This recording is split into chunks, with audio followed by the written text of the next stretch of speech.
If you love Star Wars and love the excitement of chasing your favorite Star Wars collectibles, the Star Wars Digital Card Trader Collecting app from Topps is for you. Collect and trade with friends new and old through the Star Wars Digital Card Trader Collecting app from Topps.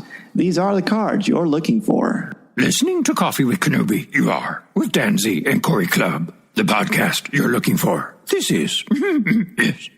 For an entire generation, people have experienced Star Wars the only way it's been possible, on the TV screen. But if you've only seen it this way, you haven't seen it at all. This is the podcast you're looking for. We've been waiting for you. The force is strong here, even stronger than the coffee. At last! Where have you been? Welcome to Coffee with Kenobi. Here are your hosts, Dan Z and Corey Clubb. Hello, and welcome to show number 58 of Coffee with Kenobi. We are a Star Wars podcast that analyzes our favorite saga in a whole new way. I'm Corey Clubb, and I'm joined by my good friend and co-host, Dan Z. Well, hello, my friends. Good to be back with you on Coffee with Kenobi. We've got some adjustments to this show we're pretty excited about. We're going to make it a little more, even more conversational because I think, and I'm sure you'll agree, that's kind of our bread and butter. So we're excited, and we're very excited to thank our Patreon contributors. That would be Jason Hall, Dennis Keithley, Walt Fishin, Angela Souse, Mediocre Jedi, Zachary Palm, Adam Leonard, Christopher Ripley, Swara Ali, Jared Cantor, BJ Smith, Eric Struthers, Nick Deco, Aaron Harris, Mark Suter, Jesse, and Mike Audette for contributing to our Coffee with Kenobi Patreon page. It helps out our show so much having our Patreon contributors. We can do more things with the show. It helps with the equipment. There's a lot of cost that goes into it, and this really helps so much, and we appreciate that. And we've got a lot of fun things planned with Patreon we've been tweaking and looking at, and we're looking at some exclusives for Patreon contributors, and we'll talk about that a little bit more as we go along with the show.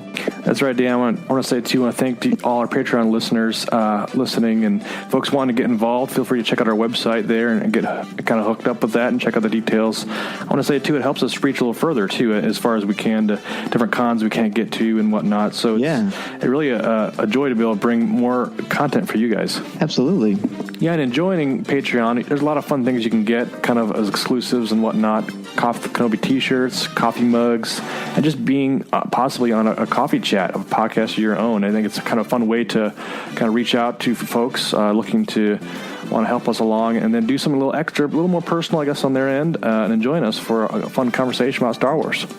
Yeah, it's great because they get to pick the topic. So that's very cool because we can kind of see what is important to all of you. And what's important to us is talking to each of you about the great things going on in the world of Star Wars today. We're actually going to be joined by the host of the WDW Today show, Logan Sekulow and Will Haynes joining us. And we also are going to talk about the Star Wars experiences in the theme parks, both from Disneyland and Disney World. There's also some cool news, too. We've got a new Yoda comic book series coming out. And then some interesting news about a new composer for Rogue One that's caused quite a bit of a stir on the net. Right, it has. I mean, it's been fun to talk about these kind of fun things over the week, and it's fun to catch up on the show here and talk about it kind of officially. Kind of some of our collector's news as well. We've got a 1-in-1 scale R2-D2, which is very interesting, very cool. I can't wait to talk to you about that. Yeah, I was going to say, that's going to be fun. We also reveal some of the Rogue One Funko. I know I myself like to collect some of those Funko Pops. I'm getting the bug. I'm getting the bug on these things. Getting the bug on them, the itch. Yeah. And then finally, we'll talk about Rancho Obi-Wan's Gala reminder, which is kind of interesting because Dan himself will be there. That's right. Very exciting. Still wish I could put you in my suitcase somehow and sneak you in there, but someday it's going to happen. But we're gonna get you in there. Oh, it's almost like Mr. T. You know, he didn't like to fly, so they had to trick him and get him on airplanes. You're not afraid to fly, but I just like the idea of sneaking you on a plane. I'm so glad you would look cool with a mohawk, wouldn't you? I think it would look. That'd be my new look. Yeah, mohawk. Yeah, I pity the fool. So I had to say that. All right, Dan. Let's grab a cup of coffee and get the show on the road. And now, let's see what's brewing in the Star Wars universe this week. Oh, wait. This is interesting. You found something. I'm about to let everyone in on the secret. So who talks first? You talk first? I talk first?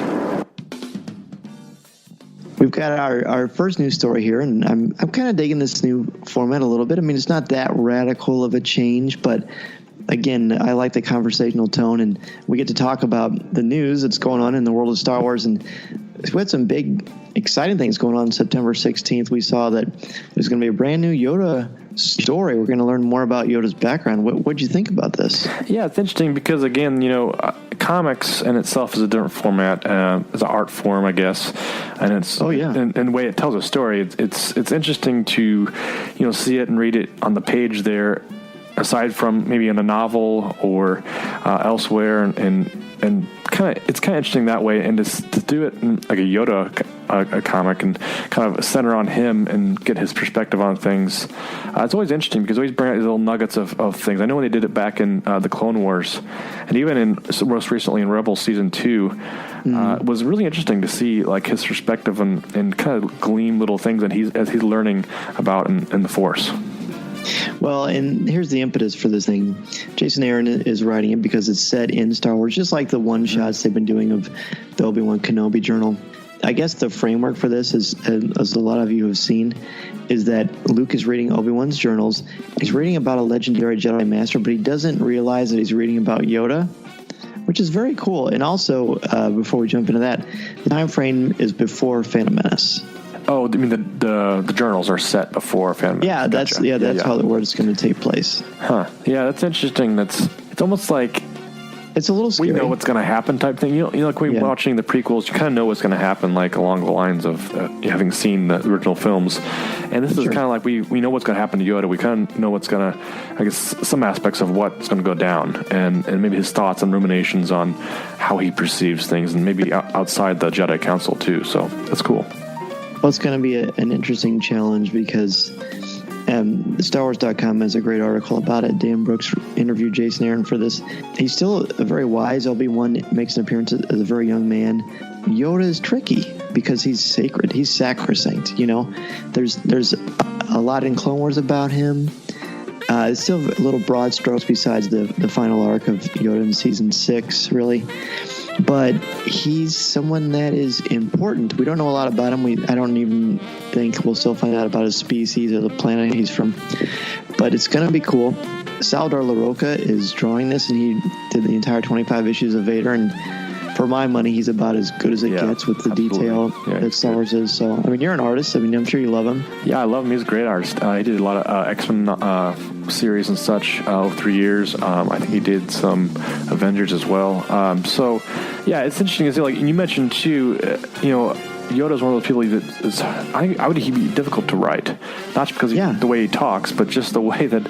Well, that would too, though. Because it becomes a cliche. Yeah, just all the kind of he brings to the page and I guess to the screen. Everything he says is almost kind of beholden to. It hangs on his every word and see what he's gonna, because he's so wide in his ways and what. So it's interesting to see it this way. Then you mentioned too that just to disseminate this on a comic book form, and if it did have big spoilers as far as like where he was from and what his species is and things like that, how would you feel about that coming out in a comic book? I don't know how else they would do it because they're not going to do anything in Rebels with him. I mean, if they do, it'll be cameos or things that he's already done, and it's unlikely that they would have a Yoda film. I don't know. I think it's kind of neat because the comic book form is interesting, and I have a lot more time to think about it because I write Comic Book Galaxy once a week, and sometimes it's challenging, to know what to write about. So it's going to be fun to write about Yoda because this is the form where you can experiment. It's a safe place because comics are obviously a beloved medium, and there's no budget. I mean, you're limited only by the artist's imagination, so you can kind of go anywhere with it. And we've seen a lot of incredible stuff in recent issues of Star Wars and Darth Vader as well. So I don't know. I'm pumped, man. I mean, I kind of know I think I know what you're getting at. Are you sort of saying Yoda should be, we're going to learn more about Yoda, it should be even more far-reaching than a comic? Is that what you're thinking? Well, I mean, and maybe it's just interesting the way that they give us information and such. Do they choose an application or a medium to do that? For example, the background on Ahsoka, the Ahsoka novel is coming out very soon, and that's a kind of a part in her history that we could read it, or we could, experience it through a comic book, or, maybe a small miniseries online, animated style. So they chose to do a novel. So in that aspect, it's interesting that way, the way they have a story in mind, but yet this is the way they plan to tell it. So we'll have to, I guess, wait to find out and see. So let's try this. Sure. I'm sort of sensing across the airwaves, my friend, that you wish it was a novel. Is that fair or no? I mean, no, that's fair to say. I think I'd rather read a Yoda novel personally than read I don't disagree. I don't disagree. Yeah. But I don't know. We'll see. I mean, I'm sort of an opposite opinion when all the Obi-Wan one-shots, I love them. They've been great, yeah. The art of them is great. They're very entertaining and engaging. But I feel like there's sort of a point where if Obi-Wan is doing that much of a ruckus on Tatooine, he's not exactly doing a good job of not drawing attention to himself and Luke Skywalker. Yeah. It's a fine line. It's a fine line. But I have faith in what they've done so far. I mean, there have been a few, setbacks or missteps here and there. But overall, I've been extremely thrilled with what Marvel's done with the Star Wars comic series. So bring on Yoda, man. I mean, it's worth it for LaRocca by himself. For our next news story, we've got a bit of news pertaining to Rogue One, which comes out a little over, almost 3 months now, coming out in December. So very excited for that. 86 days, 2 hours, 13 minutes, and 54 seconds. Listen to you. You got that down? It's on Jedi News. I thought it was maybe tattooed on your body or something somewhere. Yeah, well, and it scrolls, which is kind of neat. Nice. When you walk, it scrolls. Very good. Yeah, exactly. So, of course, it kind of was a hubbub about who would be the composer for this film, and a lot of folks they announced Alexander Despot being the official composer. A lot of folks were interested in that. I think it's interesting for us. We talked about it not being John Williams, classically the Star Wars composer for all the films thus far. This is kind of an offshoot film. It's a Star Wars story instead of a Skywalker story. So it's nice to have somebody a little fresh on the music and whatnot. But here and again, they've announced that they're replacing Despot for Michael Giacchino. Will be now scoring Rogue One, a Star Wars story. So. It's, to me, I mean, from what we kind of talked about, this kind of broke when we were actually together. And on the way to the Cubs game. Yeah, way to the Cubs game last week, which was amazing. And we kind of talked about it in the car a little bit, and we both kind of felt like, well, this is kind of a maneuver of just scheduling. I think not necessarily anything that's, up in arms over folks getting, dropping out or whatnot. I don't think they didn't appear to be that way. So, and I love both composers have done excellent work on the respective films. So for me, I guess it's kind of a non-news story, I guess, to me. How do you feel about it?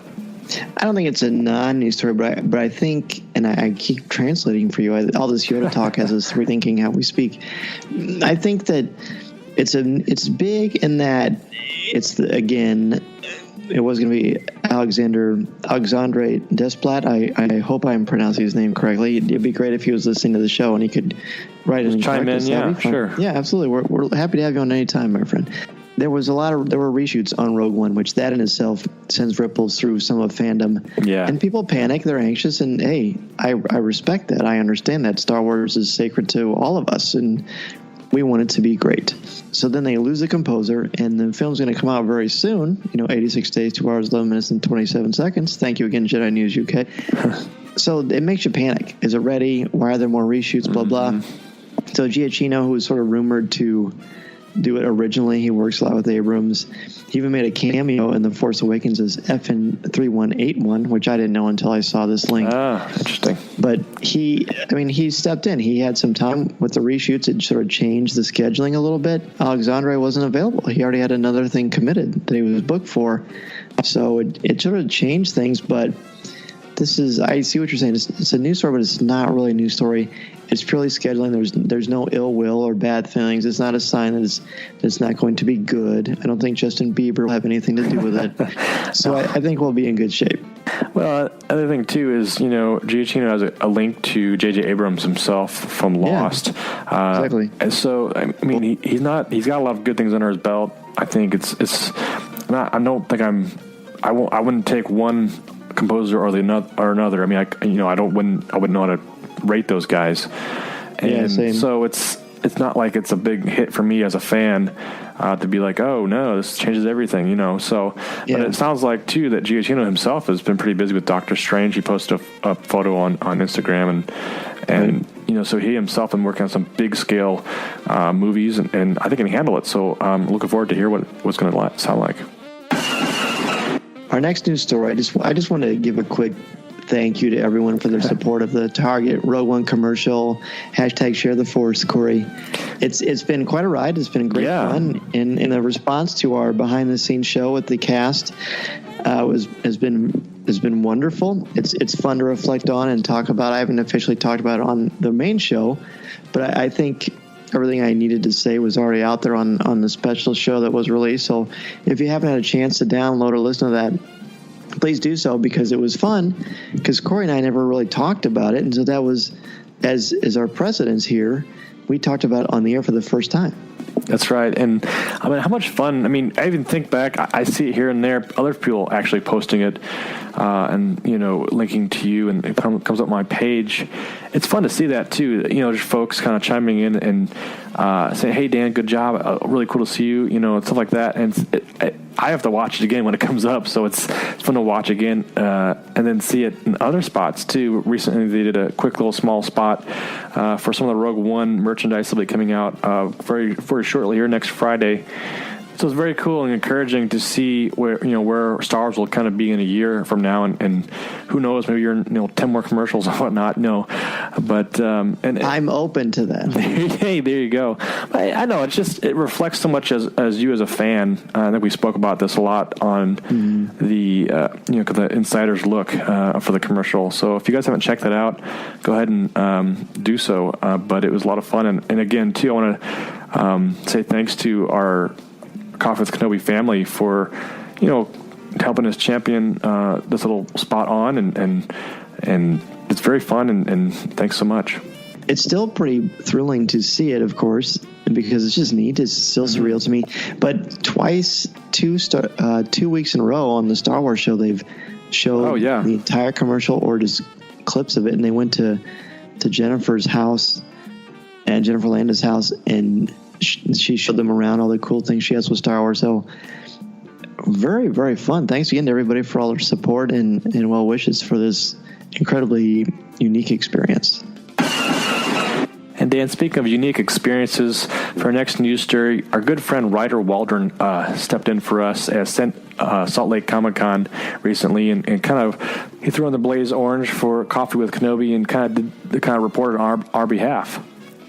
It was so cool, and that he's the famous podcaster from Idiot's Array, isn't he? That's right. I think that's the guy. Yeah. Yeah. Wow. Yeah. Well, thank you again, Ryder, for being our special correspondent to Salt Lake Comic-Con. And here's Ryder now.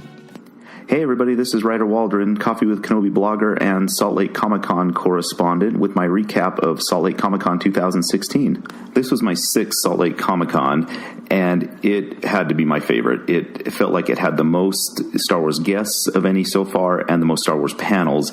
And of course, the best way to start any convention is with a Mark Hamill panel, which is how Salt Lake's Comic-Con started this year on Thursday morning. And he was just great. The crowd went crazy. They actually had planned on having it in one of the ballrooms at the convention center, but when so many people showed so much interest in seeing Mark Hamill, they moved it to the Vivint Smart Home Arena, which is where the Utah Jazz play. And it holds about 20,000 people, which means that everyone that wanted to get in was going to get in to see Mark Hamill, but it didn't make the anticipation any lower.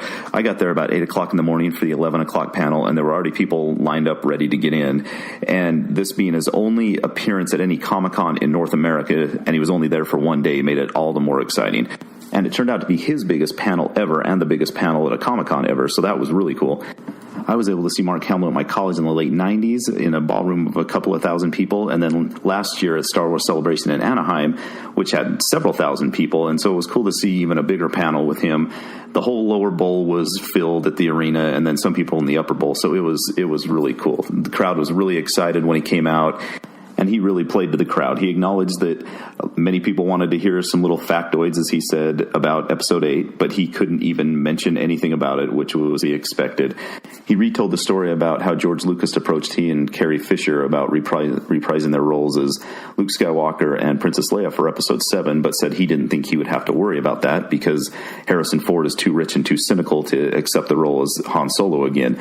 And I'm sure we're all excited that he was wrong about that. He also reminded the crowd that in a couple of days he would be cleaning up after the dog and being yelled out to take out the trash. So that kind of put things into perspective. But at one point, he also had his dog come on stage. His dog, Millie, came out, and he said the reason being that Gary Fisher was getting too much attention in the media. Gary Fisher being Carrie Fisher's dog.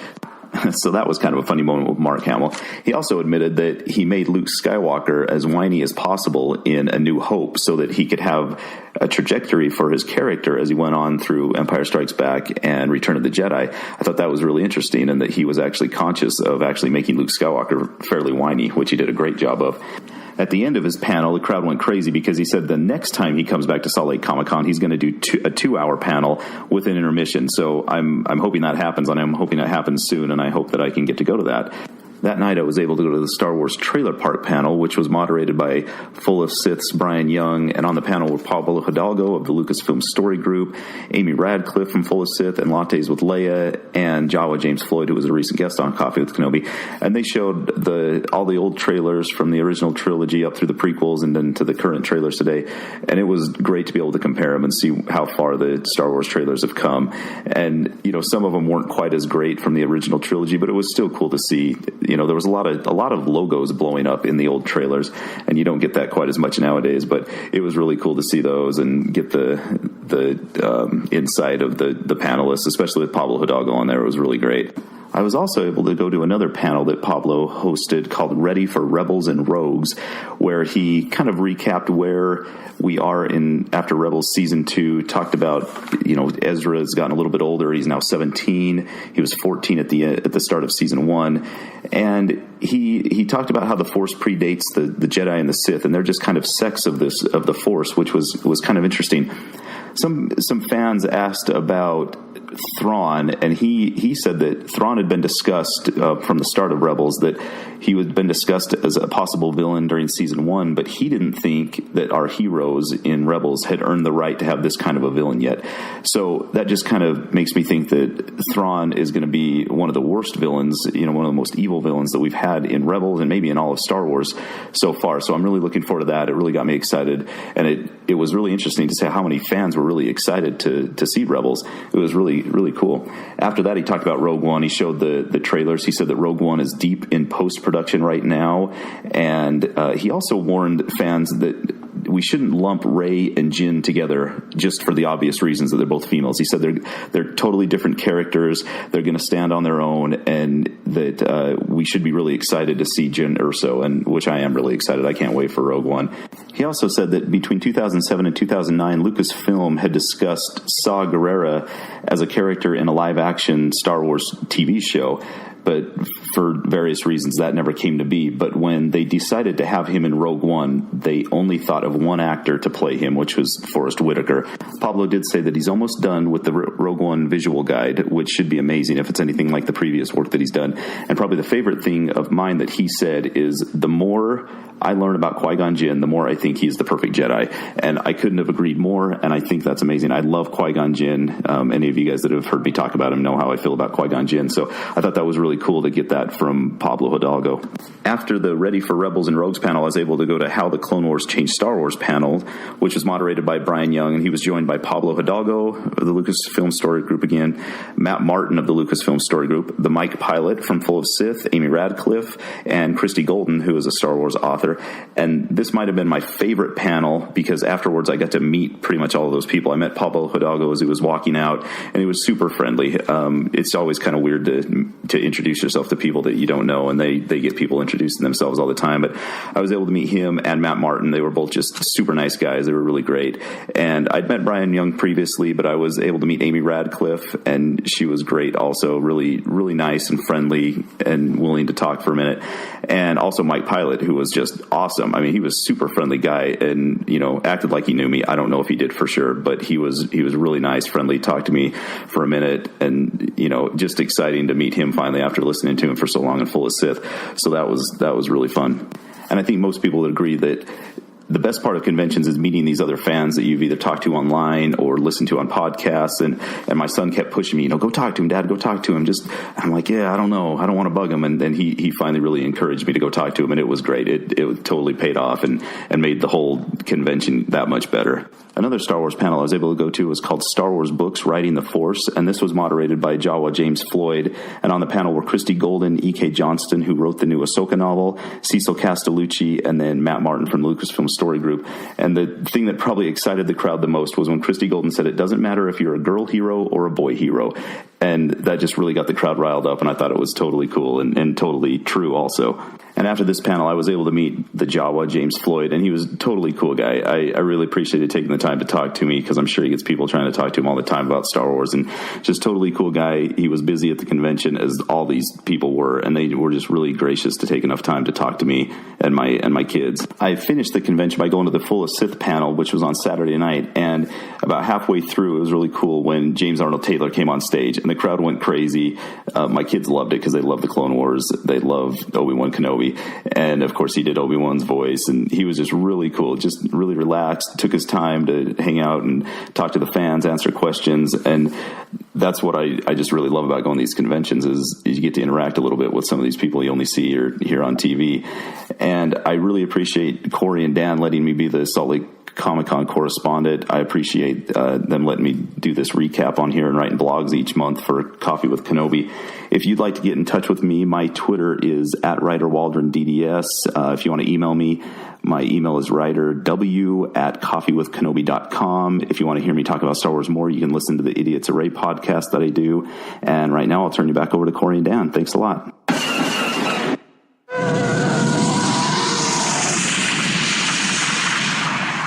Han Solo, Rebel Soldier, Lando Calrissian, and Bespin Guard, each sold separately. From Star Wars, The Empire Strikes Back Collection, new from Kenner.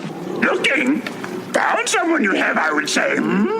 Your lightsabers will make a fine addition to my collection. Our first collector news story, I got an email from Sideshow because I'm on their mailing lists, as are many of you, and it said 1/1 scale R2-D2. I'm like, oh, sweet. I couldn't afford Han Solo. There you go. Because, but R2's on, and they sold him a while ago, but now they have another one. I was pumped, man. So go ahead, and this is fun. This is going to be really fun this is for me. Cool, because Corey has not looked at the link yet, so he doesn't know what some of you already know about how much this thing costs. So, Corey, click away, my friend. Oh, wow. Yeah, this is interesting. Definitely. Wow. This is, I want to break out and my Christopher Walken, he goes, wow, it's crazy, So I just, these things are unfathomable to me. I mean, like, they do offer a payment plan, which is very nice. Yeah. But if you were just going to pay it in one lump sum, how much would the one single payment be? So hold on to your hats. The single payment, if you've got, the cash stowed away, $7,450. Plus tax. Plus tax, of course. And shipping, I'm sure. What is the tax on that? $1,000? I don't know. I don't know. It's a lot. Again, English teacher, not a math teacher. But the monthly payment plan is $745 a month. Mm-hmm. So basically, you could get R2-D2, a 1/1 scale R2-D2, which looks absolutely stunning and gorgeous in every way. I mean, it's a car payment. R2 is a car payment. It is. Truthfully, it is. I mean, but I never had a car that was $745 a month. No, I didn't. Because that would be terrible financing. That would be crazy. Well, it's crazy. It's crazy. You're nuts. What's interesting to me too, because we see R2 from the droid builders and such that bring them to cons and great pieces. I mean, they're basically looks like they've been jumped out of our screen there. This just looks like that too. I mean, like so I would, if I was looking to have an R2 unit of the 1/1 scale, I'd rather build my own personally rather than pay this. I don't know what the ratio of build to pay it would be, right? I mean, so it's interesting to see this, like, oh, here's just a droid you can just buy for $7,450, or you can, get with a bunch of your friends and build your own if you want to. I love that on the link it has a click where you can add to your Amazon wish list. Oh, wish list. Honey, if you're wondering what to get me for Christmas, just check out my wish list. Okay. Right. Well, there's a book. There's a toothbrush. Oh, R2D2. Yeah. Yeah. Well, it's interesting too because it's like it's life size and it says it's got all kinds of like fun sounds and lights and can be triggered by a remote control. High, 42 inches wide. Would your kids fit inside it? That's the question. Well, I mean, if I bought something like that, I wouldn't take it apart to find out. Probably not. No, this isn't Legos, Corey. This is big stuff. So it's fun. I had to mention it because I thought because we see something like this, and I think, wow. I mean, who buys these things? I mean, God bless them. Well, I mean, they're cool. I mean, duh, of course they're cool. It's a silly thing to say. To me, it's the thing that, like, if you're an R2-D2 fan, like, die hard, you have, his underwear, right? I mean, so you're looking to get, this is the ultimate piece for that fan, right? So, I mean, to me, I can't fathom it, but that fan possibly could and say, oh, this is what I've been waiting for. I've been stockpiling money. I just won the lottery, or, whatever the case may be. I mean, if I had the money just laying around, I don't know if I wouldn't do it, but I don't know if I was, Bill Gates, Well, your Coffee with Kenobi check must be a lot better than mine because you just equated a $7,000 1/1 scale R2D2 to Star Wars underwear. So yeah.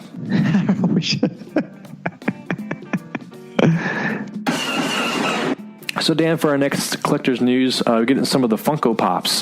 Very popular item from Funko. They're crazy popular. They're crazy popular, and I've got a few myself. And they're one thing that I'm not, like I said before, friends and fans of the show know that I'm not a huge collector myself. But I do have a few of these. I have a Kylo Ren and a Finn, and I had. Oh, do you really? Yeah, I've got a small little Daredevil one. Do you buy them online, or where do you get them? The Finn I bought online. The Kylo Ren I bought. Where did I get that from? I think I got it from a comic book store a while back. But yeah, I mean, the ones that kind of look cool, I think they're a fun little desk piece. I've got Kylo Ren at work. But these are from Rogue One. And these look great as well. I think we got Jyn Erso, we got Imperial Death Trooper. And they're fun. I think they're just a cool piece to have if you're just, a casual fan or a diehard fan. I know a lot of folks who collect them and stack them up and put them all over their house and stuff. And so maybe I'll be putting these on my Christmas list. Who knows? Well, this is part of the Smuggler's Bounty subscription box, which I was so diligent about staying away from, and now I've gotten the last 3. So I just ordered. I mean, the Death Star one is shipping now, so I should be getting that pretty soon. But I have it set up where I have to be reminded to, because I don't have it on set on renew because I'm not going to want all of them. I mean, that's not true. I probably would want all of them, but I'm not going to buy all of them. But this one, it's the first Rogue One pieces, and it's Jyn Erso and the Imperial Death Trooper, who, it sounds weird to say when the word death is in a sentence, but these things are so cool. I mean, I guess I always like the Death Star. I mean, I guess I should say I like the Kenner Death Star play set. But I just love the green goggles. And in Funko, they have this interesting thing. There's, again, Dan Brooks has got another article about this. It's like this guy's connected or something.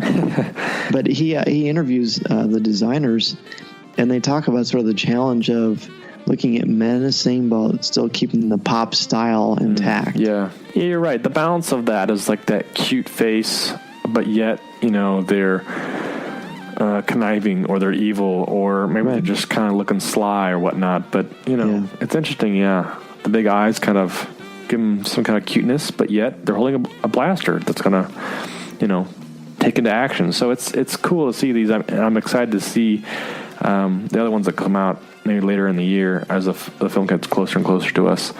But definitely these are on my wish list here, so I'm looking out for these too. Our next collector news story is just another reminder about the Rancho Obi-Wan Gala. It's the official title is The Gala Strikes Back, and I'm not sure if you've seen the logo yet, but it's got episode 5 because it's the 5th one, and it looks very similar to the old school Empire Strikes Back logos. It also reminds me kind of the Celebration 3 logo a little bit. I mean, it's not identical, but there's a link on our webpage about it, of course, and as you said at the top of the show, I will be there. I'm excited to meet people and experience Rancho Obi-Wan for the first time. And what they say is that this is the way to do it because it's more than a tour. You've got hours. You've got the whole thing to yourself. You can walk around at your own speed. Wow. It sounds unique. You know what I mean? So I'm looking forward to seeing people there. I've already talked to some folks that are going to be there.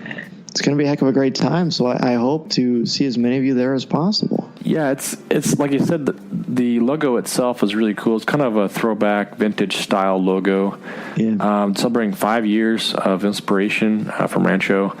And, you know, again, it's going to be one of those things that you can walk around and just enjoy the exhibits and whatnot while you're getting your eat on, you know, and meeting new friends and whatnot, or, you know, meeting old friends and such. So I'm excited for you to go. I'm excited to hear all about it when you get back, too. It's something that's people are talking about for a while, I think, as far as getting involved and seeing what's out there and all the unique items that they have on display, too.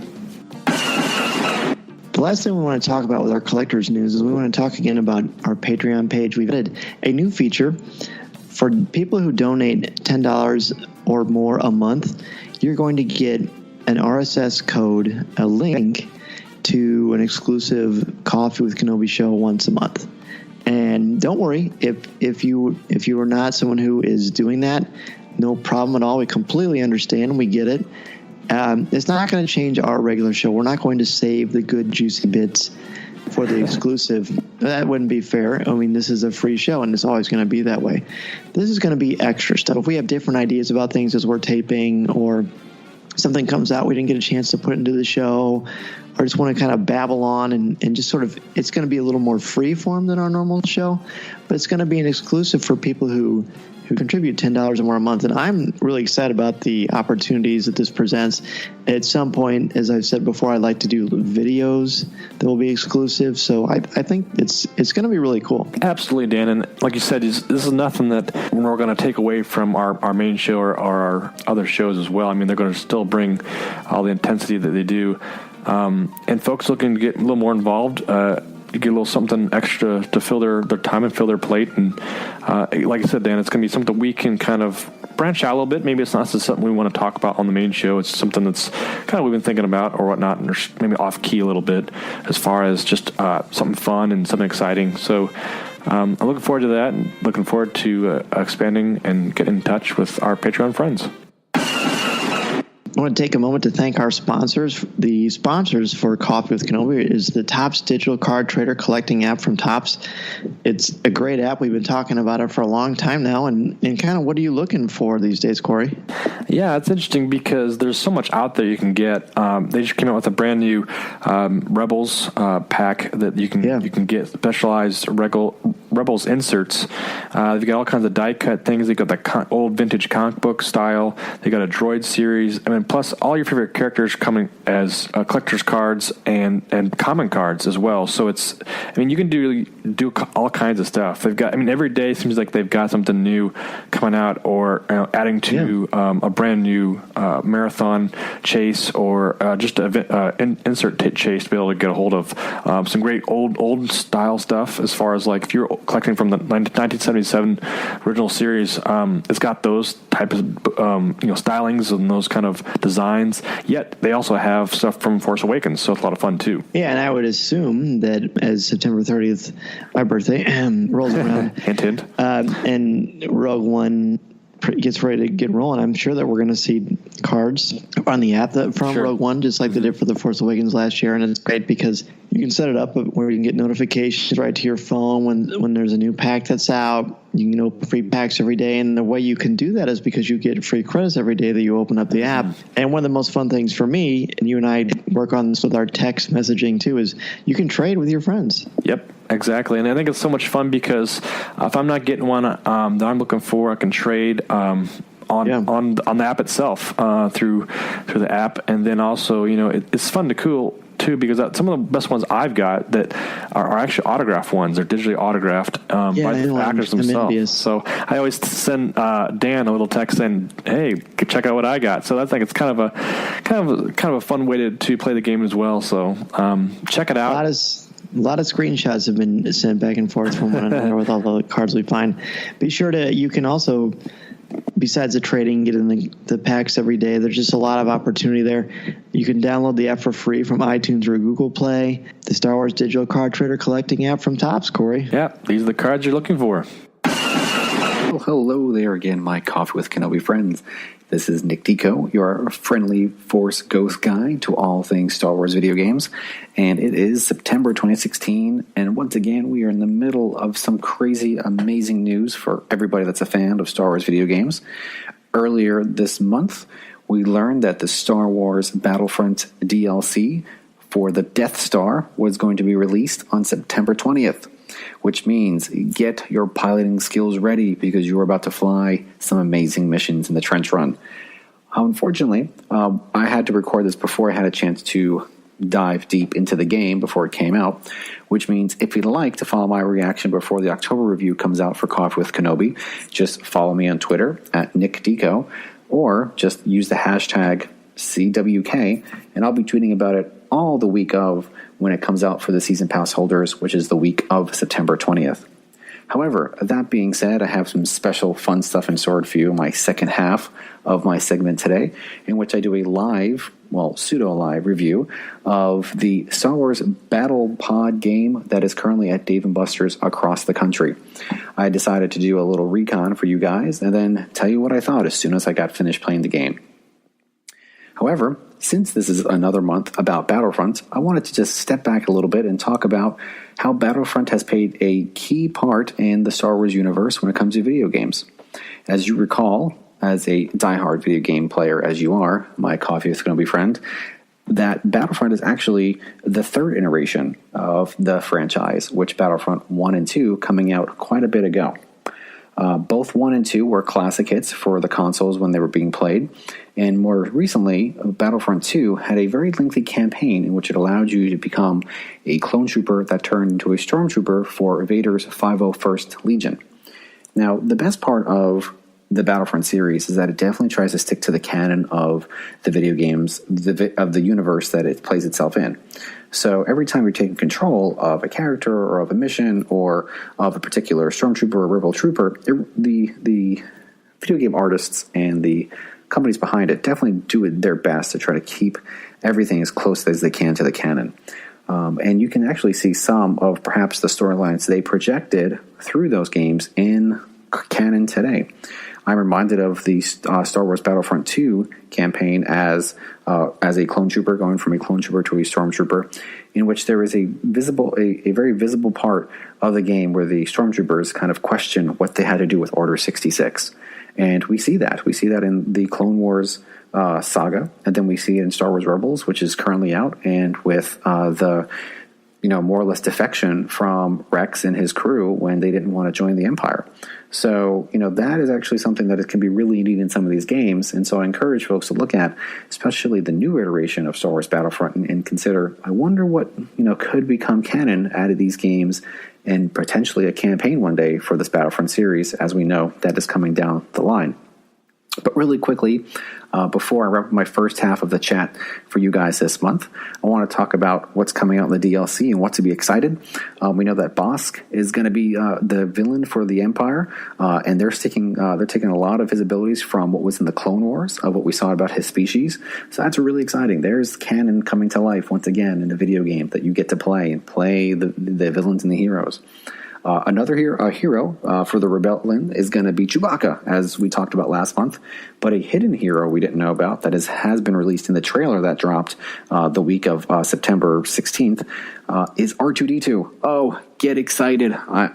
If you see me on that game, if you play Battlefront for the Xbox One, I will be playing R2D2 pretty much the whole time. So, and then we saw a lot of behind the scenes footage between storming the Death Star and all the space battles outside the Star Destroyers and outside the Death Star trench run.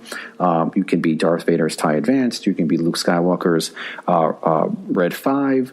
So, there is going to be lots of stuff from the movies that we so adored and love, and we're hoping for so much for this game to be about in this DLC. Unfortunately, I won't be able to tell you what I think about it this month and in this podcast, so you'll have to wait a month to hear my voice explain to you what I felt the Star Wars DLC for the Death Star brought to the franchise. But again, if you wanted to kind of follow me along the week of it comes out, just use the hashtag CWK, and I'll be tweeting about it and maybe putting some videos up too about my time with it. So with that, my Coffee with Kenobi friends, please enjoy my live review of Star Wars Battle Pod, and I will see you guys next month. May the Force be with you. Hello there again, my Coffee with Kenobi friends. This is Nick Deco, just having returned from an expedition to the local Dave & Buster's here in the Raleigh-Durham-Cary area of North Carolina. Took a quick lunch break to go check out an old arcade game / new arcade game now, Star Wars Battle Pod, which is a revisionist look at the old Star Wars arcade game that was been out for the better part of probably 10 or 15 years. And took a quick lunch break, drove out there, spent about 40 minutes playing the Battle Pod game, and while it's still fresh in my mind, I wanted to give you guys a quick pseudo-live report for the listeners. Anything for you guys. I will gladly take a lunch break away from my office and my desk and go check out a Star Wars video game that I haven't played before, or perhaps one that you recommend for me. So let's just jump into the Battle Pod review. If you haven't played it yet, if you have a Dave & Buster's close to you in your living area, I would check it out. It's definitely worth 40 minutes, a lunch hour break, an hour break for lunch, anytime during the week. Let me recommend that Dave & Buster's has half-price Wednesdays for video games that you can play for the arcade games. So I went on a Wednesday, and it was definitely worth the cost of admission. It cost about an average of 7.5 credits. What that looks like in terms of cash, I really don't know. But you can get a $20 arcade card with 100 credits on it anytime, and just do the math. So with the gameplay itself, I will say on a scale of 1 to 10 for volume, it is like a 30. Perhaps just me being an old man, but it is a super loud game since you're totally immersed in it. It's like having a pair of headphones surrounding your whole body. That would probably be my biggest negative takeaway of the game, besides the shortish gameplay per level. I think those two things combined definitely have you wanting some more action for each level that you're playing. It took me about, I would say, 20 minutes total to go through every level, and there's 6 levels that you can play, ranging from A New Hope to Return of the Jedi, and then a new level added ever since Episode 7 over Maz Kanata's castle and fighting off the First Order. And then there's a special bonus stage as well, taking place after the destruction of the first Death Star, in which you're Darth Vader. So really, all in all, if you're just sitting down and it's just you didn't bring anybody with you like me, I had nobody that I could drag along with me on a Wednesday, which is understandable. You could spend 30 minutes playing the game or longer and trying to defeat every level. I didn't get a chance to defeat. I wasn't as good as Poe Dameron. I couldn't defeat the First Order as he did in Episode 7, but that was the only level I could not defeat, which is kind of odd, seeing there's the scale rate of difficulty, and that was only a 2-star difficulty level. Meanwhile, I could beat 4-star difficulty levels as Vader's TIE Advanced. So riddle me that. Perhaps I'm just not as good as Poe, and that's what they want to make sure that you recognize. But the game is a lot of fun. It definitely immerses you in the Star Wars world, like a very 180 kind of encompassing view of the world in front of you. There's nothing behind you. You don't have to turn around to look at it. It's not virtual reality. It is just kind of straightforward. But you get a chance to dive and dip your starfighter to go. You have to really kind of keep the enemies in your sights. It's not like the original Star Wars arcade game where you just kind of made sure you shot correctly and you really did it fast enough to get all the TIE fighters down. You have to keep them in your sights, much like you do in Battlefront. You can't just randomly shoot and hope to hit something. So it does add a level of difficulty in that regard. The visuals, they're decent. They're on par. I haven't played a lot of arcade games in the past 5 years or so, but when I do get a chance, if I'm out of town or perhaps hanging out with friends someplace in a different city and there's an arcade nearby, standard graphics, nothing to write home about. Probably on the level of an Xbox 360 or PS3. Nothing crisp, not really quite HD quality, I would say. The sound's super loud, but really good. I mean, it plays all the music. It sounds like there's some dubbing of voiceovers from characters. I don't think it's the original actors. I could be mistaken, but you could barely hear them over the music and the effects of shooting something down or flying the X-wing around a planet. So, but in that regard, it actually even has. When you accelerate, you have two joysticks. You have an accelerator, and you have your flight stick trying to do duck and dive and roll. If you accelerate, there's a fan somewhere in there and actually blows air in your face, so it feels like you're going faster, which would make no sense seeing you're in a cockpit and there really shouldn't be any air blowing in your face, especially in space, because that could be a problem. But other than that, it's a lot of fun. Is it worth going and making a special trip? Probably not. Is it worth getting some friends together for a lunch trip to Dave & Buster's and spending some time to make sure that you have a chance to play the game and compete against your friends? Yeah, definitely, for sure. But definitely go half price Wednesdays. I wouldn't go any other day. I don't think it's worth the full 15 credits. You could burn through some cash really quickly that way, especially because the levels are just so short. And if you are like me and lose, once, you're going to try at least 6 times to beat it again and keep losing. So definitely no Podem around here. But I will say it's a lot of fun. I do not recommend leaving Dave & Buster's right away, then driving back to the office, because all you want to do then is kind of fly like an X-wing pilot, and you kind of can see brackets on other cars, which is probably not good. But fortunately for me, I've returned safe and sound to give you this lovely report on a Wednesday afternoon. So with that, that is my live roving report from the field on Star Wars Battle Pod. Again, if you have a chance to check it out with some friends, I would totally do that. And my friends, may the Force be with you.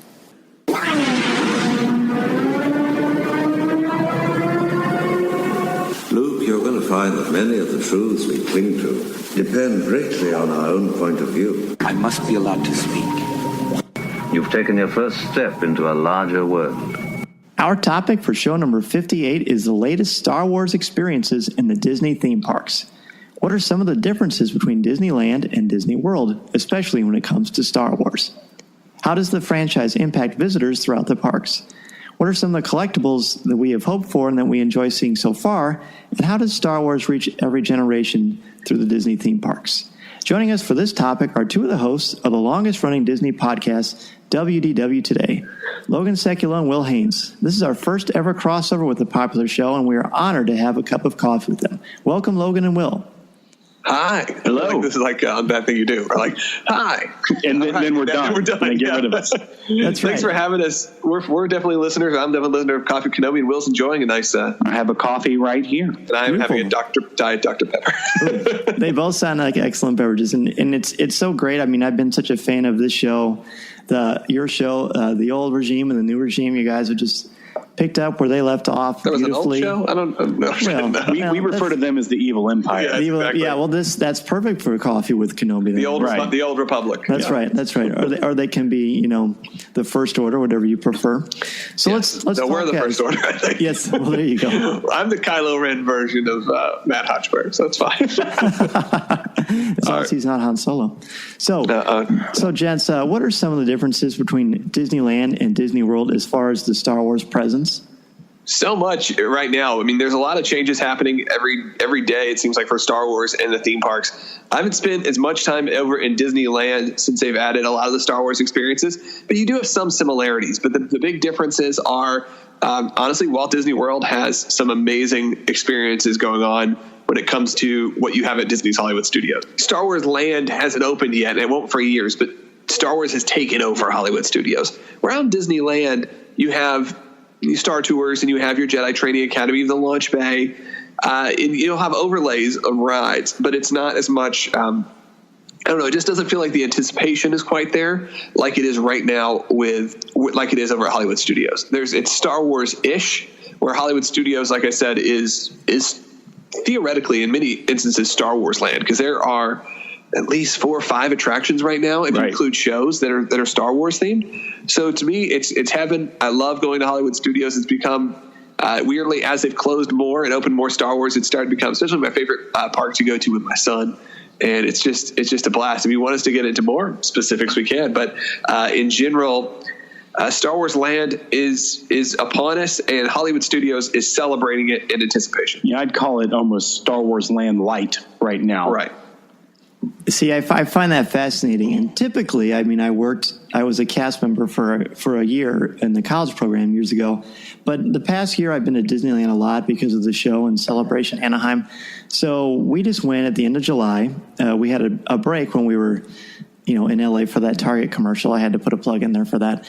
And so we went to Disneyland, and I find it interesting that you both said that, because I felt like Star Wars was just ubiquitous, especially in Tomorrowland. I mean, we had the Path of the Jedi film, which is, it's in both places, but the theater was, I don't know what the theater is like at the studios. I'll find that out in April when we go to Celebration Orlando. But the theater in Disneyland was just incredibly overwhelming. The senses, all the senses were there, except there was no smell. I don't know what hyperspace would smell like, but it was just an incredible thing with the fireworks going off and the lights would change and shift. And it was just so powerful. And then the main gift shop in Tomorrowland was, I would say, 99% Star Wars, as well as the launch bay. And then you've got the banners as you're walking down the entrance to Tomorrowland from the main entrance. And I was stunned at how much was there. Now, to be fair, I had my Star Wars goggles on, so I was looking for Star Wars, but I felt like I couldn't avoid it, and I was deliciously surprised. It's certainly something you can't avoid. Maybe it just in my head, it's because Hollywood Studios itself individually is so much right now Star Wars, where Disneyland, at least you have the separate parts. You said Tomorrowland was very Star Wars out. That's true. And in thinking about that, and of course there was Hyperspace Mountain. There were the attractions, the overlays that we didn't get on the East.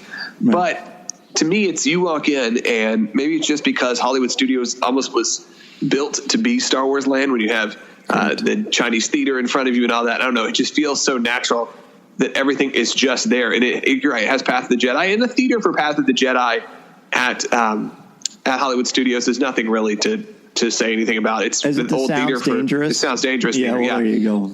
So there's just nothing really there, but it is really great that it's offered. And then you obviously have the launch bay, and you have Star Tours, and you have the two new shows. And there's something about the fact that it's all really tightly knit together, and it's taking over that park.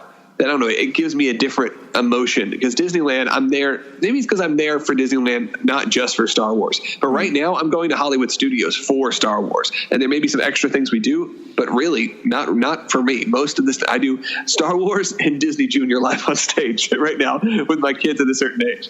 Nothing better than that. And the only differences I can think of, and it's so weird to be a Disneyland apologist, because I'm definitely more of a Disney World guy by a landslide. No, I love Disneyland, so I got no problems with it. Oh, sure, they're both pretty amazing. The Galactic Grill in Tomorrowland was pretty fantastic with the menu there. It's all Star Wars heavy themed, and does Hollywood Studios have a heavy restaurant presence for Star Wars? Yeah, the Backlot Express has same menu? Right now.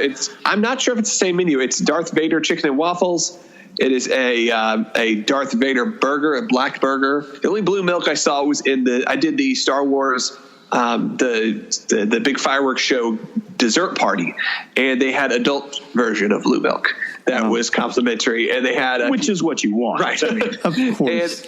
And it was that's pretty cool. I do like that. The nighttime spectacular that they have going on right now, that our buddy J. Michael Roddy created, is unbelievable. I can't really put it into words. The fireworks, the projection that goes on. The first thing, not to spoil it for you guys, the first thing you see is the Mann's Chinese Theater converted to how it was, how we've all seen it in those old behind-the-scenes films from 1977. I love how you say, not to spoil it for you, here's exactly what it is. Just like the first moment. I'm not going to do anything after that, but like that moment hit me like, wow, this is incredible. It's like it was built to be there for Star Wars. And it tells an amazing story, and the fireworks are incredible. That alone separates itself from all the other parks. A little plus is if you do the dessert party, you get a free Chewbacca Stein, which so cool. I have. I also have a Boba Fett Stein that you can purchase separately. And, characters are walking around. You have the march that goes on now from the launch bay with Phasma and the First Order Stormtroopers leading them to the stage for this new show. I forget the exact name of it, but it happens multiple times a day. That happens right in front of the theater. And so that's where, to me, I guess it is. Where it's unavoidable at Disneyland if you're in Tomorrowland, but let's say you like pop over to Adventureland, you pop over to Fantasyland. Not much. You can't avoid it if you're at Hollywood Studios. It is Star Wars Central right now. It makes me so happy to hear that. And Will, what about you? Have you kind of had a similar euphoric experience? Because I listened to your guys' show, Logan, when you came back with your child. My little guy. Yeah, and you experienced the dessert experience, and then you had the reserved seating for the fireworks, and I just thought, I cannot wait to take my little boy to this. So that Disneyland is definitely not have anything like that. They have a World of Color thing where they sprinkle in Star Wars. And by the way, as a side, I pulled up the Galactic Grill menu. It does say Bantha Blue Milk Bread, which is French toast, and then they have a Moisture Farm plate. They have a large family breakfast. They have baby Bantha bread. Oh, yeah, totally different. Yeah, the design is really cool. The images is really great, but I'm glad it's a little bit different. So anyway, Will, what about you? How do you feel about these differences or these similarities? It really just I like Logan. I haven't been really out to experience the Disneyland part as much, but as you even referenced Logan going with his son to this park, like experiencing it through his eyes, because I was down in Florida with them, and just the sheer joy of his son being able to experience these things firsthand. It's really life changing. I don't have kids yet, so you can see I'm Uncle Will to Logan's son. So for me, it's just like, okay, it makes you want to have kids real fast because you want your kids to be able to enjoy this, and like him seeing Chewbacca and being kind of skeptical about Kylo Ren and those things. I don't know. It was just trading with a Jawa. It's the magic of Disney when you're a Star Wars fan. It's what we've always hoped for. The launch bay experience with the dessert party, but plus just those character interactions, like Will said, whether it's Chewie or Kylo Ren, which I liked. I don't know if they added in a new one for Kylo Ren, but the first time we ever met him, my son was pretty terrified of him, and he loves Kylo Ren as a character.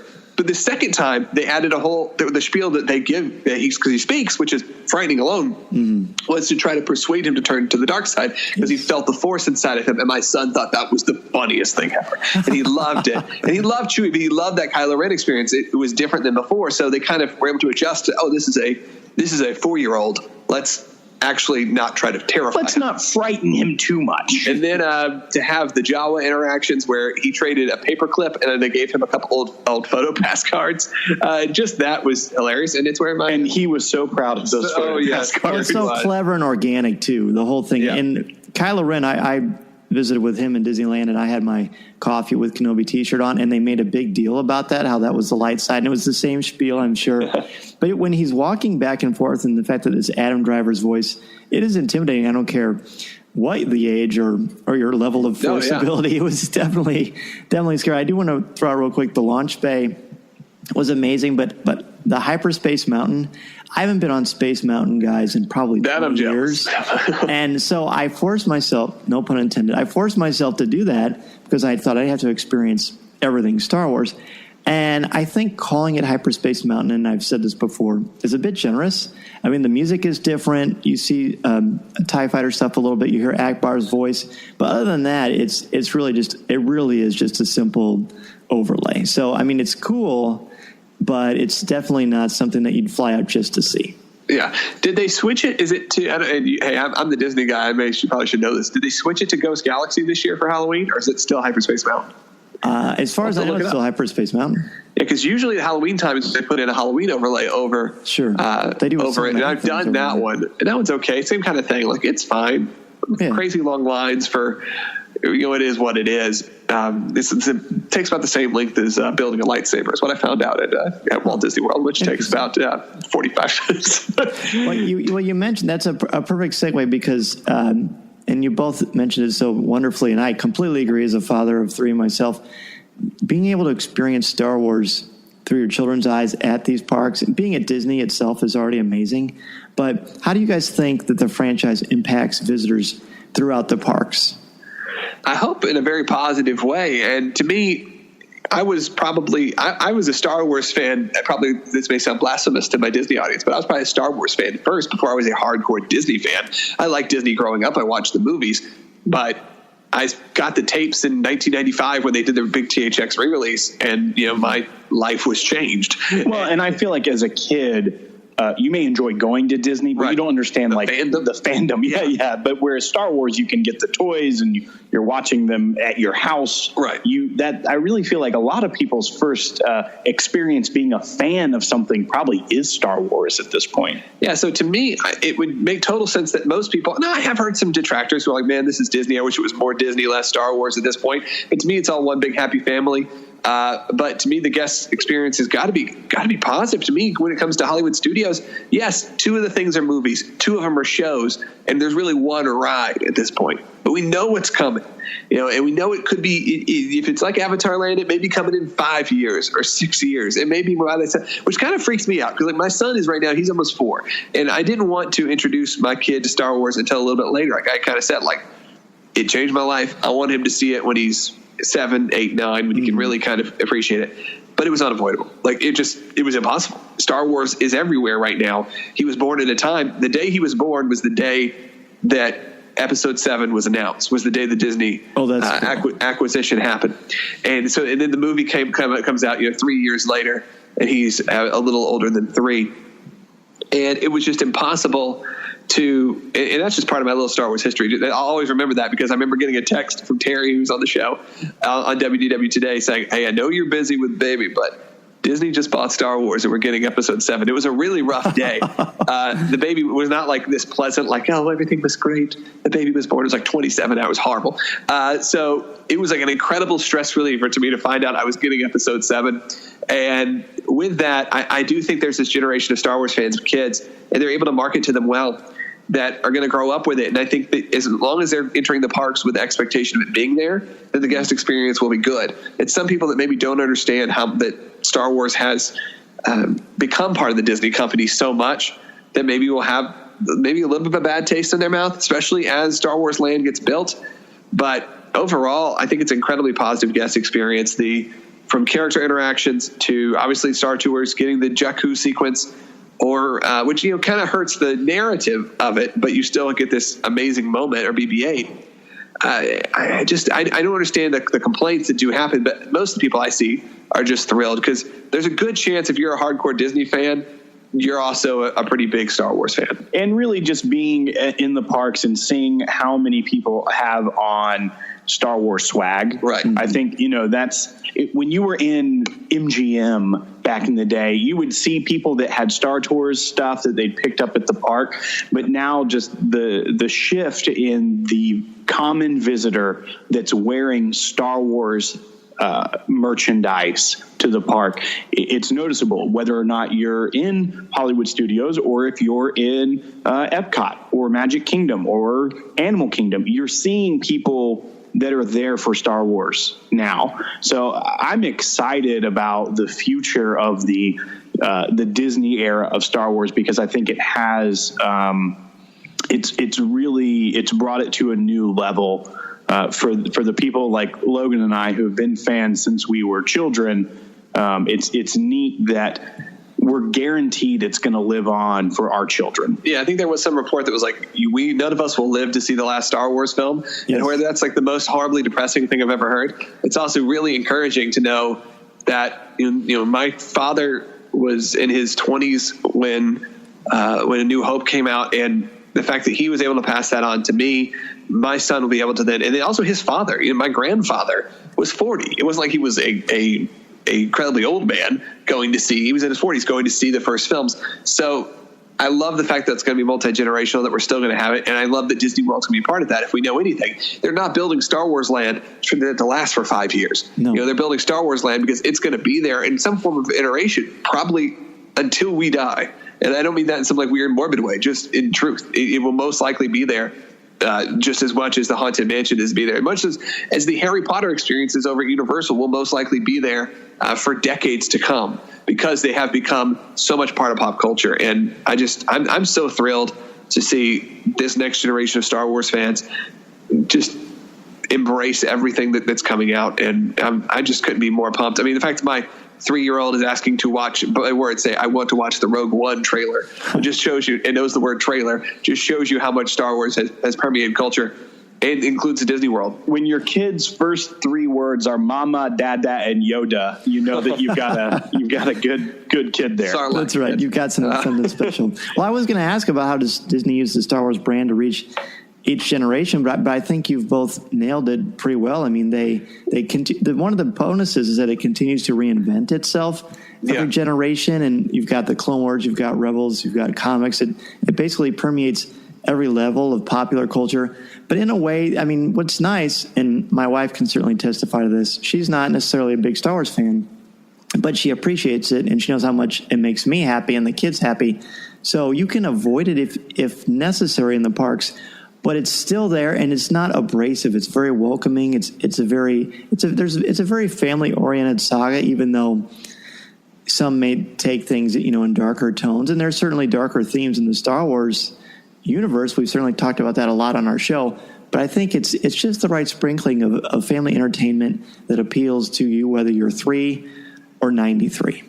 Yeah, I think you're right. And to me, experiencing, like you said, with all the different generations and the way Episode 7 was rolled out, I'll always be bummed as a Lucas fan to not know, and hopefully we will find out what those original stories were and that were going to be. But I think Disney did make the right call by making a film that was going to reach all of us in different stages of our life, whether that was my son, whether that was me, whether it was my dad or his dad who went out to go see Han Solo again. And the only thing I have to say, my only weird part is, Darth Vader was originally there before Kylo Ren kind of stuck his claim. Sure. And I like Kylo Ren being there. But because of recent events in Episode 7, there is this weird thing with Kylo Ren where, at least with the death of Obi-Wan Kenobi in A New Hope, he was established for 45 minutes or 50 minutes of the film. He was an older man who died, who you had feeling, at least I did, because I knew I was watching The Empire the next day, would come back, you heard his voice, he was talking. Being the fact that you're meeting someone who did kill arguably the most popular character in Star Wars history, and his father, is a little weird as a dad, because my son loves Kylo Ren, and he dresses up like him, and it's this whole thing, he digs him like he digs Darth Vader a lot, but because that character has that next level of horrible, it is a little bit concerning, just because it's just a different kind of character. It's not Boba Fett. It's definitely darker than what we experienced in Episode 4. Right. For sure. Absolutely. I mean, it's got a Freud thing going on that's sort of hard to avoid. Oedipus complex. Right. That's right. Are there some collectibles that you've seen since Star Wars has kind of reestablished itself as a juggernaut in the Disney theme parks? No more can you only find things when you come out of Star Tours, but that's been there for years and years. But now they're always turning out amazing new things. What are some of the collectibles that you've both seen that you've either purchased or you have your eye on? So I haven't purchased a ton. Usually what I buy is stuff for my son. So it's a lot of lightsabers and Jedi robes and those kind of things for him. But there's some awesome new stuff in the launch bay. The only thing that I'm kind of sad to see go, and I know that a lot of Star Wars fans didn't like it, and I know that I'm in the minority for that, it was the Disney characters embracing Star Wars, I guess you'd say. So I have this set of big figs, which is big, kind of, I don't know what resin, what are they?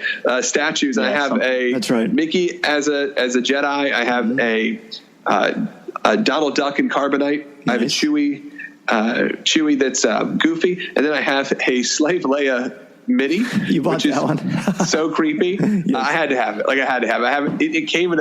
We'll explain to the story another day. But it came and it freaked a lot of people out. And I got that for a great deal. So I have this amazing set that I love that's in my office. I'm kind of bummed to see those go. But for new products, some of the prop replicas I think are really cool. Like the medal from the ceremony at the end of New Hope. You just go buy that at the store is pretty neat. The fact that they have these giant, now they have overpriced autographs and all of that, but just those cool little new props I really like. And I like the Star Tours stuff. The more they put out Star Tours branded, I'm a fan of that, not just Star Wars and the stuff you can get everywhere. Will? I like the Hot Wheels that are. What are they called? I forget what they're called. Disney Racers, something like that. Right, yeah. I like those a lot because another reason I like to get them and give them to your son. Yeah. It's a nice little surprise from Uncle Will. They have the Cars themed ones too. The ones that are like the Disney, like Pixar cars. Right, yeah. I mean, the whole lineup is really cool, but specifically the Star Wars ones, just because of the creativity of putting the characters' design into the car. I don't know. I was growing up as a kid. I liked cars. I like Hot Wheels, so I think it's pretty cool. If I were a kid, that's a toy I would want. And so I like that I can share that with your son. Yeah, absolutely. And I just love the fact that you have the opportunity, though you're probably not going to buy it, to buy these giant statues and replicas. And it's cool to see it, like, especially in leaving the launch bay now. Yes. They have so much amazing art and Star Wars related items. It's not just the stuff you get at Tatooine Traders. Those big figs you're talking about the ones that are like almost the mini statues that are probably 20 pounds or whatever, 15 pounds. They're probably not that heavy, but they're big. Yeah. Yes, that's they're 20 pounds. I'm an English teacher. I'm not a numbers guy. But I have the Jedi Mickey and I have the Indiana Jones Mickey. Those are great pieces too. And I was a little ambivalent about the cross pollination of the two. But my son, like you were talking about, my son thinks they're so magical. So now my eyes are all over for them when I see them. We got him a set of them at Disneyland. There was like 5 of them that came with it. So that was super cool too. Yeah, they're doing away with, I guess, the characters though, right? And the costumes. Correct. That's what we've told. We did last year on May the 4th. We did a Star Wars dining on May the 4th with all the characters and costumes. Man, it was so much fun. I am kind of bummed. I get it from a branding point of view. But then don't sell me the Darth Vader shirt with him riding Astro Orbiters or a Stormtrooper eating a Mickey bar. Like, that doesn't make, like, the branding stuff doesn't make any sense to me. Go one way or the other. Go fully embrace it, fun Disney, who cares anymore, or go full on, it's Star Wars, we are not going to mix it up. Yeah, keep it thematically the same. The only thing I will say about the collectibles before we move on to our 5 questions is I have that Hoth mug that is supposed to be reminiscent of the old school posters of the different lands in Disneyland. Yes. I love those. There's 4 of them. There's the 3 ghosts, like with Anakin, Yoda, and Obi-Wan, and there's a Tatooine one, and the other one escapes me right now, but they're fantastic. Yeah, I forgot about that. I have the shirt. I just bought it this last trip. I have the indoor Haunted Mansion shirt. I love it. It's so great. It's so great. Yeah, absolutely. So that is that's the only Star Wars collectible I bought for myself at the parks recently. Not at home, but at the parks. Very good. Well, gentlemen, your coffee's running a bit low, so we're going to go ahead and ask you both our 5 questions that we ask each guest on Coffee with Kenobi. So if we're excited. Ready, Logan, favorite Star Wars movie? Favorite Star Wars movie? I'm a sucker for. I'm a New Hope fan. Good choice. That's my favorite. Is it my turn? Yeah. Yes, it is. I'm Empire Strikes Back fan. Yeah. Always have been. Not a boy. So, Logan, favorite character? Favorite character? Obi-Wan Kenobi. If I'm going mainstream characters, if I'm going to go like weird backstory characters, there's a lot of. I'll go old Shizor. But if we're talking just mainline characters, I love Obi-Wan. I think either Dash Rendar. I think Chewbacca is probably my favorite character. All right, good choice. And I did notice all the Shadows of the Empire references. So yeah, we throw a lot of those in. There's nothing wrong with that. That's really the only thing in the EU we ever really Will and I got into was Shadows. Yeah, I love that book when I read it, but when I hear people talk about it now, and I think about the creepy scenes with Zizor and Leia, I think, oh boy. Yeah, I went back and reread them a few months ago, and I was like, okay, I was reading the children's version. Yeah, we like the children's version. It's much quicker read. Yes. So, and less creepy. But if they can make Thrawn a canon figure, I'm fighting for him. Right. Well, and the species was already in Clone Wars too, so that's right. There's precedence there. Yep. What's your favorite line of dialogue or film moment? My favorite moment is the we're all fine here. How are you? Yeah, we quote that one a lot. Everything's fine. That's my favorite. That's probably my favorite moment in Star Wars. Yeah. Situation normal. That's that whole moment. I don't know why. I think it's just such a funny moment that takes me out of that scene in a great way. It's like how anyone would react to that situation. And that's probably my favorite moment in a Star Wars film. Yeah, he's the anchor. He's the everyman in his own unique way, although every man probably wishes they were like him. I was about to say, I think I'm probably more of a Luke and not the hero side, just kind of whiny little kid. Will, what about you? Yeah, my favorite line of dialogue goes back to my favorite movie, Laugh It Up, Fuzzball. If we tally, I wish we would, but if we tallied these, I think that would be in the top 3 responses because it's such a classic line. Right, Logan, right. If you collect, and we sort of covered this, but if you collect Star Wars, what is your favorite collectible overall that you own? Oh, wow. Doesn't have to be Disney related. Yeah, I do have Me and Carbonite from Disney. It's awesome. I'm trying to think what I do have. What's my favorite collectible? Okay, I have a Stormtrooper helmet, Empire Strikes Back replica Stormtrooper helmet that's signed by Mark Hamill and Carrie Fisher that I got at Celebration, the first Celebration Orlando. And that's probably my favorite thing on display. And my wife got me a little tiny piece of Chewbacca's hair. That is very cool. But I think the helmet's probably my favorite. What about you, Will? My favorite is actually Disney related. I have the Wicket the Ewok stuffed animal. I've had it my entire life. Still have it from Star Tours. Yeah, from the Star Tours gift shop. Classic. I remember. I only 2 days I worked at Indoor Vendor when it was called that, and that was when I came to work to my location. They said, "Dan, we're going to have to move you today, but are you okay with that?" And I said, "Yeah, that's fine." And they said, "You're going to be working at Star Tours," and I thought, I've gone to heaven. Yeah, it's the greatest day of my life. The greatest day of my life. I spent more time in that stockroom than anyone probably should, just pouring over all the merchandise. What particular messages or themes about the Star Wars saga resonate or speak to you? And I would be interested to ask you before you were a father and then after, but that's obviously not. That would be an anachronism. Yeah, that's a good point because it's hard for me to go back in time because it's obviously a very easy. It's a very easy way to convey a story of good and evil and how good can overcome evil and how evil can even turn themselves around. We talk a lot about my son about Return of the Jedi and the moment where he saves Luke and destroys the Emperor, or Vader does. And to me, that's one of the easiest ways to tell that story, to understand that there are evil people out there, and some are just straight evil. Some are Palpatine, but then there are some people that are evil because of a reason, and those people can still be saved. And that's probably what I like about the original trilogy, is because it tells that story in such a unique way. And it's easy for me to convey that with my son. I don't, and also maybe somewhat a belief system that is beyond you. And I like being able to use that as sort of, say, like an allegory or something like that as well, to kind of showcase that to my son. It's kind of on the spot hard, but it's that's kind of where I feel. That's a tremendous answer. I couldn't agree more. Will, pressure's on, buddy. Well, it's fine because Logan stumbled through his answer a little bit on the spot, so I just had time to formulate my thoughts. There you go. I mean, it's very similar to him, but I feel like specifically the fact that in that original trilogy, it's built up how evil Darth Vader is the whole time.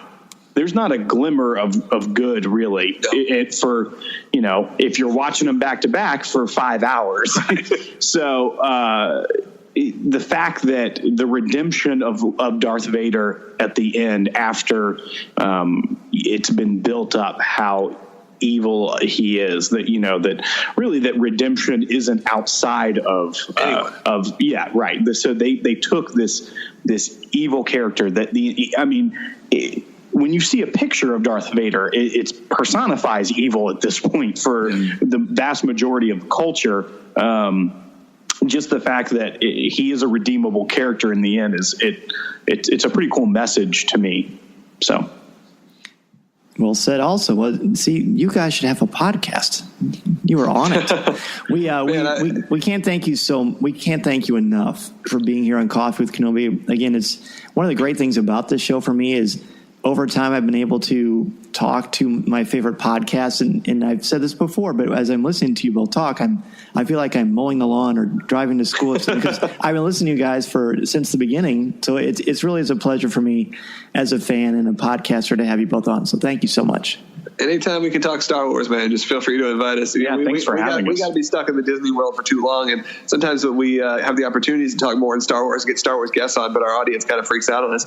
So anytime we can come on, we are thrilled to do it. Thank you so much, Dan. Appreciate it. Absolutely. Well, right back at you. I'm happy to come on and freak out the listeners. So, good. Guys. Well, maybe we'll do that soon. Right now. Ooh, what a teaser. So, How can listeners get in touch with you all if they want to ask you a question or just say hello? Yeah, easy ways. For the podcast, it's Twitter and Facebook are easiest ways. We do have a website, obviously, WDWtoday.com for the Disney podcast. And then Twitter, it's at WDW Today Podcast. Facebook, it's just WDW Today. You can find us there. You also can just tweet us individually. I'm at Logan Sekulow. And I'm at Be Heard Will. And you can find us there. And we're always happy to talk with people. And I'm happy to talk the wars with anybody at any time. I was tweeting with a guy at 2 o'clock in the morning while I was holding my crying daughter about... and by the wars, he means the Monday Night Wars. The Monday Night Wars. This is my wrestling podcast. It's a little different. And you can also hear Will and I on different podcasts. We do WDW Today together. But then I have a sub podcast. I have 2 now. I have one called Scare Zone, which is about Halloween Horror Nights at Universal. But it's a lot if you're into creativity. And actually, we just had on the guy that built. He was the show director for the new, I mentioned earlier, for the new Star Wars Galactic Spectacular, the evening firework and projection show. We just had him on Scare Zone because he was the head of Halloween Horror Nights previously. And then also I just started a new podcast that I just host. I'm just co-hosting called All About the Game. It's a pro wrestling video game podcast, as small of a niche as you can get. That's so cool. Will, what do you do? I have a podcast with my friend called The Podcask, CASK, and it's a podcast about whiskey. Yeah, what's cool about it's a very good podcast, and what I like about our shows is they're all 100% family friendly, even if I'm talking about something like Halloween and Will's talking about. I'm talking about something that's 21 and up. Yeah, It's still like you can listen with your kids, and Will's show you can listen with your kids. You may judge your parenting, but you can. But in general, we keep everything on our little network, our Laugh-O-Gram Studios network, is safe for the family to listen to in the car. Which is one of the reasons we love you guys and your show. And Coffee with Kenobi is our whole family of shows is family friendly, and we appreciate that because that's without family. I mean that's the foundation for everything. So I don't want to get too didactic, but it really is great. So guys, thanks again so much. Have a wonderful evening, and look forward to chatting with you soon. Yeah, we'll see you at Celebration. Our topic for show number 59 is Season 3 of Star Wars Rebels. The great Freddie Prinze Jr. returns to Coffee with Kenobi. He's back, Corey. And we're going to talk about the beginning of Season 3 of Star Wars Rebels, all the new things happening, Kanan's beard, Thrawn is finally a canonical character. A lot of fun stuff, man. So be sure to send us an email or an MP3 with your thoughts, comments, questions, and opinions to feedback@coffeewithkenobi.com because we want to include your insights into the show. I like the sound of that.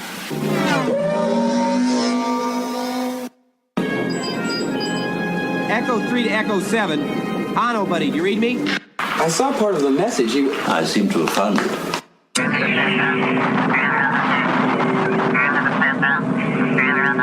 It's good to have some emails from our Coffee with Kenobi family. We've got one here. It says, hello, Dan and Corey. Over the past year, I have been able to go to both Disneyland and Walt Disney World and love both experiences with the Star Wars editions. I did the Star Wars half marathon in Disneyland in January. I'm going to insert my own opinion here. I am jealous. Well done. And while the race was fun and I enjoyed all of the character experiences, the real treat was having all of Tomorrowland themed to Star Wars. Hearing the music of John Williams throughout the land was very exciting and hopeful for future Star Wars experiences.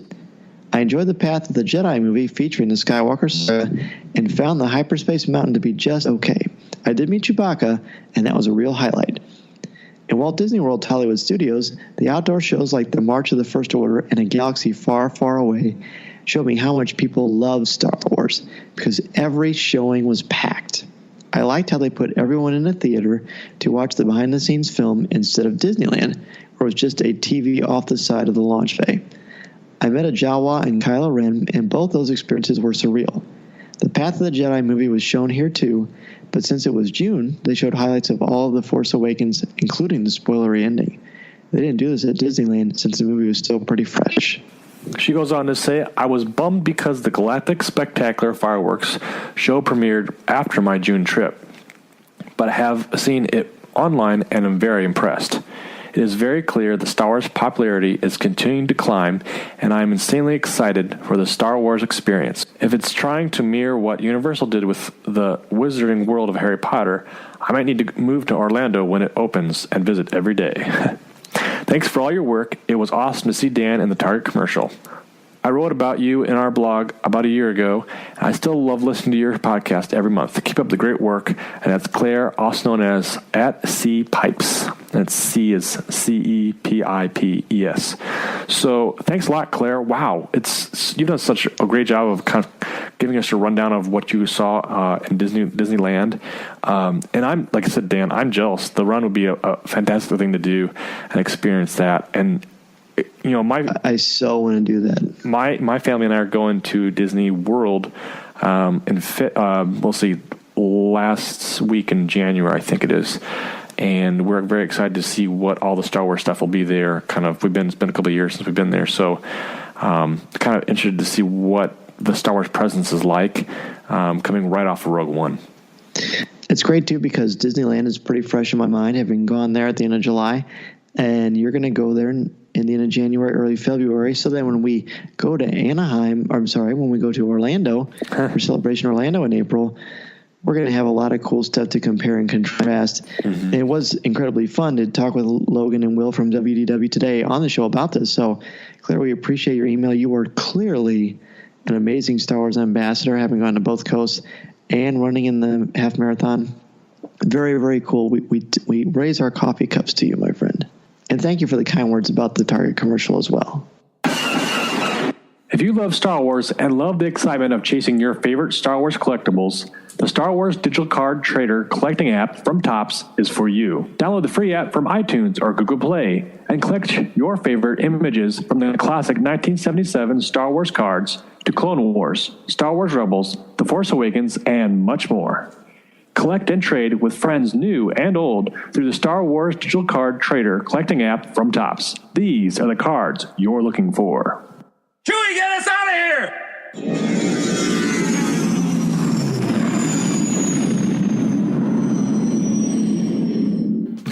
If you would like to respond to our question of the show, have a comment, or just want to say hello, send us an email or MP3 at feedback@coffeewithkenobi.com. Or if you have a specific question or comment for either of us individually, email us at danz@coffeewithkenobi.com or coryc@coffeewithkenobi.com, or visit us at coffeewithkenobi.com and click on the Contact Us section, or comment on one of the stories featured on the site. If you enjoy the show, please write a review in iTunes or Stitcher.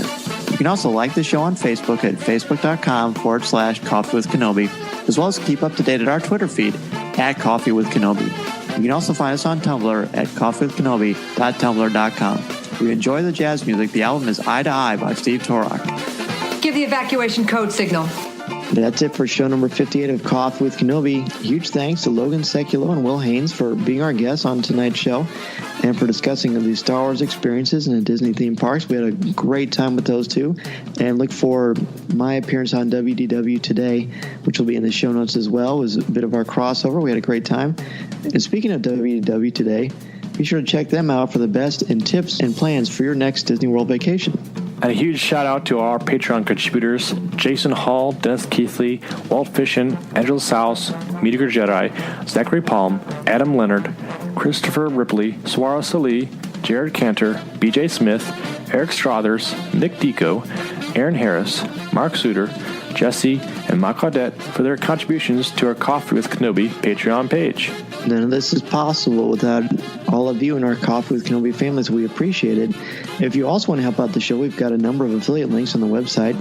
Amazon.com, Fandango, Cufflinks, Her Universe, Zach Designs, Steiner Sports, Fifth Sun Tees, and Ripped Apparel, which is also a t-shirt company.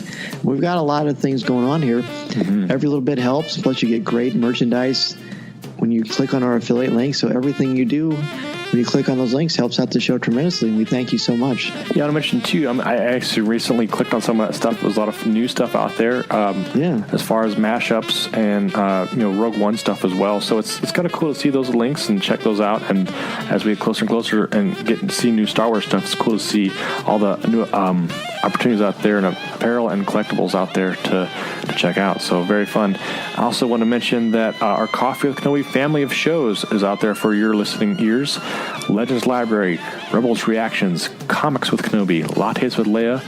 And Rebels Reactions will be firing up pretty soon because at the time of this recording, Season 3 is about to start. So we're going to see the addition of Thrawn and Kanan with a beard and all that good stuff. Kanan with a beard, yes. Yeah, very good.